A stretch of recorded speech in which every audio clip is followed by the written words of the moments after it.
పాతపట్నం నియోజకవర్గ కేంద్రంలో మెలియాపుట్టి, పాతపట్నం అంగన్వాడీ ప్రాజెక్టు పరిధిలో మినీ అంగన్వాడీ కార్యకర్తలుగా పనిచేస్తున్న 42 మందికి మెయిన్ అంగన్వాడీ టీచర్లుగా పదోన్నతి నియామక పత్రాలను ఎమ్మెల్యే మామిడి గోవిందరావు అందజేశారు.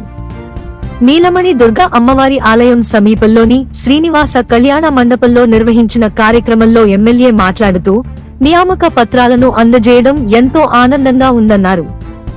అంగన్వాడీ కార్యకర్తలు చిన్నపిల్లల ఆరోగ్యం, గర్భిణీ స్త్రీల పోషణలో కీలక పాత్ర పోషిస్తున్నారని, వారి సేవలు అభినందనీయమని ప్రశంసించారు.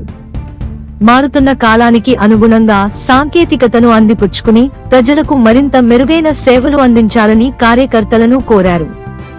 అంగన్వాడీ కార్యకర్తలకు 5G మొబైల్ ఫోన్లు అందించిన ఘనత ఎన్డీఏ కూటమి ప్రభుత్వానిదేనని తెలిపారు.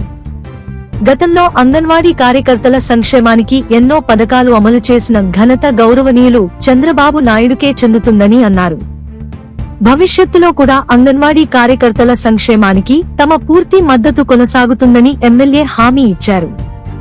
ఈ కార్యక్రమంలో మండల అధికారులు, మండల ఎన్డీఏ కూటమి నాయకులు, అంగన్వాడీ టీచర్లు, కార్యకర్తలు పాల్గొన్నారు.